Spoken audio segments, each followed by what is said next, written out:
There was no equipment failure, no track problem.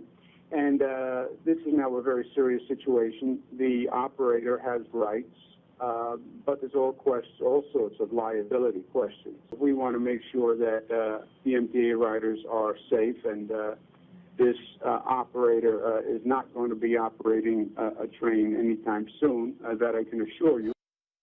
The governor there sounding what we're likely to hear more of when it comes to the Metro North derailment in the coming days, that more and more it looks like the train operator was to blame. Engineer William Rockefeller Jr. telling officials he doesn't know why he didn't hit the brakes sooner, that the 20-year-old Metro North worker, that he doesn't remember exactly what happened, and moments ago an official in Rockefeller's union told reporters he had caught himself nodding off at the controls in the moments before the deadly derailment. The train was going, we believe now, 82 miles an hour in a 30-mile-per-hour bend. There was prior problems.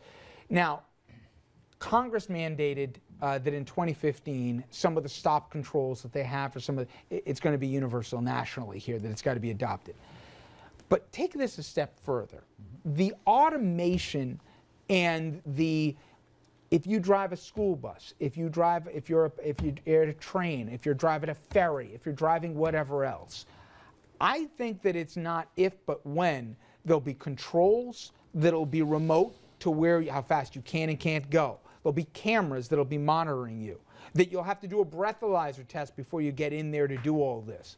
And by the way, I don't have a problem with anything that I just said here if we're going to put it into law. I think that we are changing not only the rules of the game, but I think technology is changing how much you can really control and oversee what had prior been whatever public transportation operators' You're jobs. like Hannity. You ask the question, you answer it. So my answer is yes.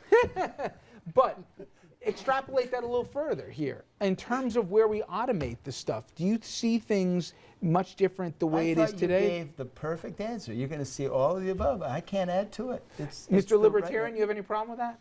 You know, I'm surprised actually that we give these train operators the ability to speed up and slow down like this. I would have figured you give them the ability to slow down, but not the ability to speed up. Why do we allow cars, by the way, to machines is misplaced. Okay. Human error will always emerge in assuming, by the way, this was human error. Yeah. Let's go a little slow here. One of the problems is there shouldn't be a 30-mile-an-hour curve for all those trains. That should have been straightened out long ago. That's a good point. And there are many levels of this thing. Let's wait till we get an answer, but let's not adopt machines as the solution to all our problems. They're not. But why? I've always asked, and listen, I've got a lead foot here, but that said, why do we allow cars to go over 75 miles an hour if that's the top speed limit that you can drive? Do you know what the name of the device is that stops a car or an engine? A governor. Your favorite thing. Think about it. Yeah. No, but I'm being serious. Why do we... Are we going to get to the point where discretion is kind of taken out? We already see cars that can automatically park themselves here. Being able to speed up is sometimes a safety matter. Sometimes you have to... But for a train? Why should a train be able to go 80 miles an hour?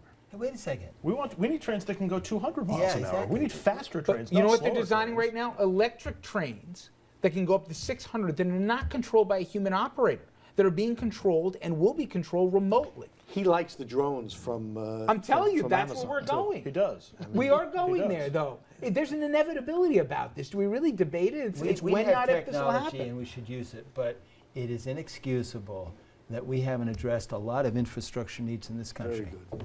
Yeah. He's right. Where the first year of the Obama administration, when the president was begging and pleading for infrastructure changes. Well, you know what? If he got it, $700 billion. I don't know where it went. Yes, but most of it went to tax breaks. You two are going to enjoy this next one, okay? Because, Richard, this is really a little bit of a gift for you. We will talk about, with the most recent election that we saw, obviously, in New York City, Mayor-elect de Blasio ran clearly on a populism platform. We've seen this take place in other things. Ms. Warren in the U.S. Senate, certainly among the adherents to this. Is that, with the growing gap between have and have-nots, a winning political platform? We'll talk about that after this.